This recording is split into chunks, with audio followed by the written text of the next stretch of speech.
First attempt எழுதும்போது tyre 3ல fail ஆயிட்டேன். Race institute படித்து நல்ல பதவியில் இருக்கிறேன். ரொம்ப சந்தோஷமாக இருக்குது. இன்ஸ்டியூட்ல இருந்து என்னோட மென்டார்ஸ் வந்து எனக்கு ரொம்ப சப்போர்ட் பண்ணாங்க. ஸ்டடி பிளேஸ் எல்லாமே கொடுத்து எனக்கு ரொம்ப சப்போர்ட் பண்ணாங்க. முயற்சி பண்ணி படிச்சா சிரமப்பட்டு ஜெயிச்சிட்டா.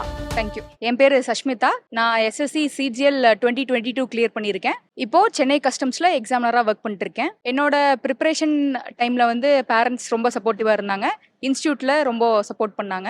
என் ப்ரிப்பரேஷன் டைம்ல வந்து கொஞ்சம் ஸ்ட்ரகிள்ஸ் ஃபேஸ் பண்ணேன். அதாவது ஃபர்ஸ்ட் அட்டெம்ப்ட் எழுதும்போது டயர் 3ல ஃபெயில் ஆயிட்டேன். நெக்ஸ்ட் அட்டெம்ப்ட் கன்சிஸ்டன்சியா படித்தேன். ஸோ நெக்ஸ்ட் அட்டெம்ப்ட் என்னால் கிளியர் பண்ண முடிஞ்சுது. இன்ஸ்டியூட்ல இருந்து என்னோட மென்டார்ஸ் வந்து எனக்கு ரொம்ப சப்போர்ட் பண்ணாங்க. தென் ஸ்டடி பிளேஸ் எல்லாமே கொடுத்து எனக்கு ரொம்ப சப்போர்ட் பண்ணாங்க. எக்ஸாம் எழுதிட்டு இருக்க பீப்புளுக்கு நான் என்ன சொல்றேன் அப்படின்னா, நீங்க கன்சிஸ்டண்டா படிங்க. எவ்வளோ ஸ்ட்ரகிள்ஸ் வந்தாலும் அதை ஓரமா வச்சுட்டு எக்ஸாம் ப்ரிப்பரேஷன்ஸை படிங்க. ஸோ கண்டிப்பாக உங்களால கிளியர் பண்ண முடியும். பொண்ணு வந்து எஸ்எஸ்சி எக்ஸாம் எழுதி கிளியர் பண்ணியிருக்கிறா. ரொம்ப சந்தோஷம். பெருமையாகவும் இருக்குது, சந்தோஷமாகவும் இருக்குது.